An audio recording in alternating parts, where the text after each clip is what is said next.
अस्सलाम वालेकुम स्टूडेंट्स, कैसे हैं आप सब? ठीक ठाक हैं? आप देख रहे हैं चैनल सर वकार वहीद। रजिस्टर खुल चुका है, बॉल पेन हाथ में आ गया, फटाफट लिखने की फुल तैयारियां हैं। शुरू करें हम। एएसएफ के बारे में काफ़ी बच्चे पूछ रहे थे कि रिटन टेस्ट कब होने वाला है। मैं आपको गैर हतमी गैर सरकारी नताइज बताने लगा हूँ। यही बोलते हैं ना टीवी वाले, गैर हतमी गैर सरकारी नताइज 21 से 25 नवंबर के दरमियान आपका Pakistan ASF airport security force का रिटन टेस्ट होगा। आई रिपीट अगेन, 99.9999% कन्फर्म बता रहा हूँ, लेकिन 0.1% मैंने छोड़ दिया, वो कहने कि कैंसिल हो सकता है। लेकिन 21 से 25 नवंबर के दरमियान आपका रिटन टेस्ट होगा। जो बच्चे नीचे कमेंट्स कर रहे थे और पूछ रहे थे कि सर जी टेस्ट तो 3 महीने के बाद होगा, रिटन टेस्ट ऐसा कुछ भी नहीं होने वाला, तो आप प्रिपरेशन करें और मैंने जो आपको होमवर्क दिया हुआ है उसे आप होमवर्क करें।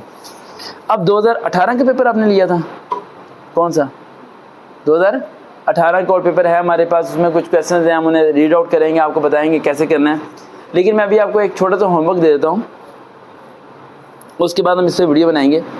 3 चीज़ें आपने स्टडी करनी है। कल कौन कौन सी चीज़ें बताई थी मैंने आपको? भूल गए?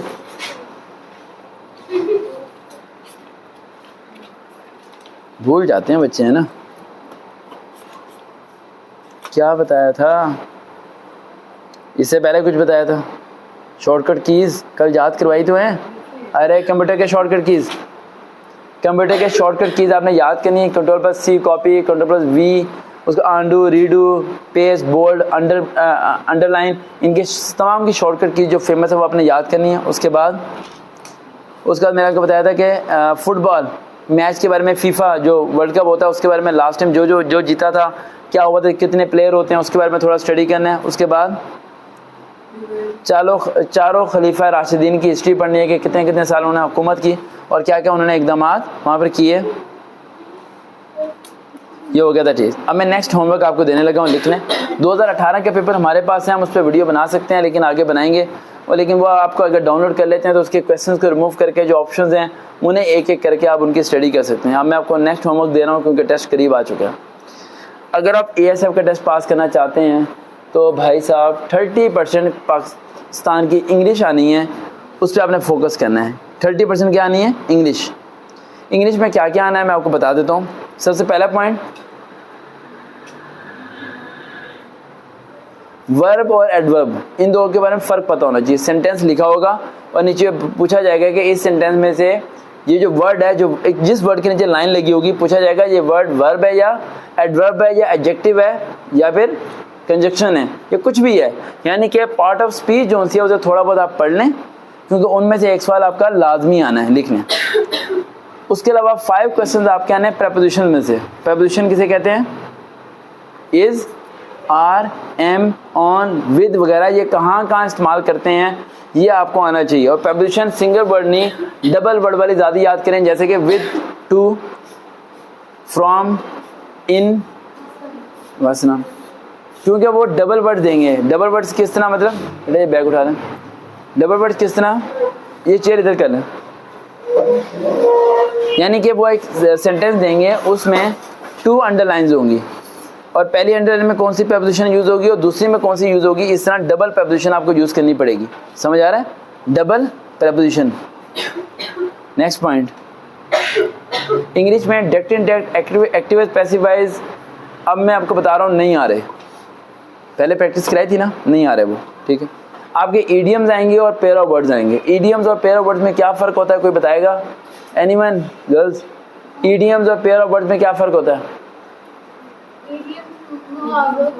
ईडियम्स किसे कहते हैं? मुहावरे को, ठीक है। और पेयर ऑफ वर्ड्स, देखने में सेम होते हैं लेकिन उनका मीनिंग डिफरेंट होता है। ऐसे वर्ड्स जिनकी स्पीकिंग सेम होती है लेकिन मीनिंग डिफरेंट होता है। क्या सेम होती है? स्पीकिंग, यानी कि हम जब बोलते हैं उसे तो वो सेम होता है लेकिन उसके स्पेलिंग डिफरेंट होते हैं, उसके मीनिंग क्या होते हैं? डिफरेंट। फॉर एग्जांपल हाँ क्या? इफेक्ट और एडवाइस हाँ, अफेक्ट, एडवाइस और एडवाइस। एक एडवाइस है ADVISE और एक है ADVIC, ठीक है। बहुत ऐसा बोलती है, इसका पता नहीं क्या बनेगा, ठीक है। उसके बाद ये आपने करना है प्रैक्टिस, ठीक है। उसके बाद अगला आपकी तरफ आ जाते हैं सेंटेंस करेक्शन। सेंटेंस करेक्शन, एक सेंटेंस दिया हुआ, सॉरी 4 सेंटेंस दिए होंगे और पूछा जा रहा होगा इनमें से करेक्ट सेंटेंस कौन सा है। समझ आ रही बात, करेक्ट सेंटेंस कौन सा है वो आपने देखना होगा। और लास्ट पॉइंट नरेशन, नरेशन नहीं सॉरी नरेशन का तो पंचुएशन, पंचुएशन आएगी, यानी कि वर्ड को कैपिटल करना, स्मॉल करना, डॉट लगाना, इन्वर्टेड कॉमा लगाना, ये कहाँ पर है। ये इंग्लिश की जो मैंने आपको बातें बताई हैं, ये होमवर्क करना शुरू कर दें। आपके पास 10 नवंबर तक का टाइम है, ये होमवर्क कंप्लीट हो जाना चाहिए। क्या क्या होमवर्क दिया ज़रा मुझे बताएंगी बेटा, बताएं क्या क्या होमवर्क दिया है।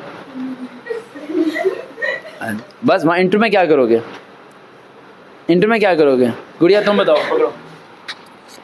सर इसमें आपने बताया है कि जो 30% पोर्शन है वो इंग्लिश का होगा और हमें वर्ब और एडवर्ब का डिफरेंस पता होना चाहिए और पार्ट्स ऑफ स्पीच में से लाजमी आएगा और प्रेपोजिशंस आएंगे जिसमें से डबल जो प्रेपोजिशन है जो दो वर्ड से मिलके बनते हैं वो वाले ज़्यादा आएंगे और इडियम्स और पेयर ऑफ वर्ड्स होंगे और सेंटेंस करेक्शन होगी। 4 सेंटेंसेस होंगे उनमें से एक करेक्ट होगा तो उसको चूज़ करना है और उसके बाद पंक्चुएशन आएगी। मतलब थैंक यू सो मच।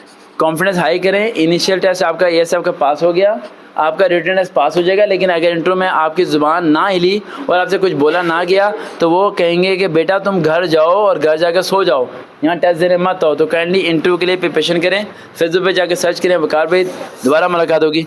अल्लाह हाफिज़।